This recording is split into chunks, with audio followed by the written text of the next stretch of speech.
Hey everyone, do you want to ask permission using can?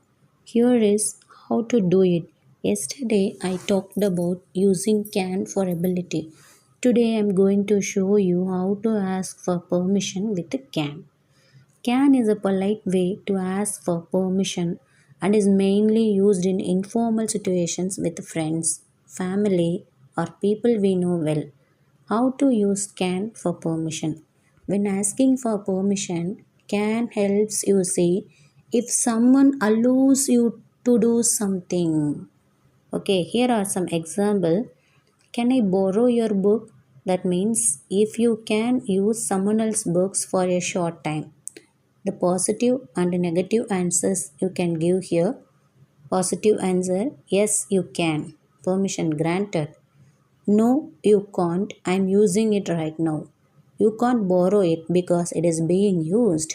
Second question, can we go outside for a break? This asks if a group can take a break outside. Positive answer, yes, you can. That means you can go outside. Negative answer, no, you can't. It's too early for a break. That means you can't go outside yet. It is not the right time. Can I sit here? Yes, you can. That means positive. Okay, you can occupy the place. No, someone else sitting there.